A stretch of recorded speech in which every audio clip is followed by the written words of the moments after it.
দেশের অন্যতম তিনটি বাহিনী পুলিশ, র্যাব ও আনসারের পোশাক পরিবর্তন হচ্ছে।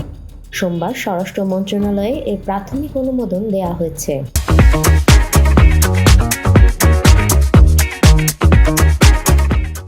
তিন বাহিনীর পোশাক পরিবর্তনের খবরে সামাজিক যোগাযোগ মাধ্যমে ব্যাপক আলোচনা সৃষ্টি হয়েছে।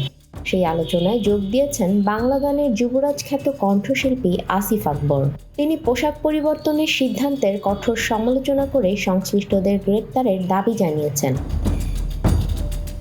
মঙ্গলবার রাতে এক ফেসবুক স্ট্যাটাসে এমন দাবি জানান আসিফ। সেখানে তিনি পুলিশ, র্যাব ও আনসারের পোশাক পরিবর্তনের একটি ছবি পোস্ট করে লিখেছেন, তিন বাহিনীর এই পোশাকের ডিজাইনার, অনুমোদনকারী এবং সংশ্লিষ্ট কর্তৃপক্ষকে রুচিহীনতার অভিযোগে দ্রুত গ্রেপ্তার করা হোক। এরপর আসিফ লেখেন, মানসিক ডাক্তারদের মাধ্যমে জিজ্ঞাসাবাদ শেষে উন্নত চিকিৎসার জন্য তাদের পাবনার হেমায়েতপুর পাগলাগারদে প্রেরণ করার অনুরোধ জানাচ্ছি।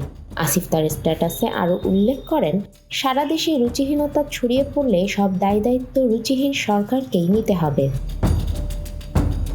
জানা গেছে, নতুনভাবে পুলিশের জন্য আয়রন কালারের পোশাক, র্যাবের জন্য গ্রিন অলিভ এবং আনসারদের জন্য গোল্ডেন হুইট পোশাক নির্বাচন করা হয়েছে। নিউজ ডেস্ক, আমাদের সময়।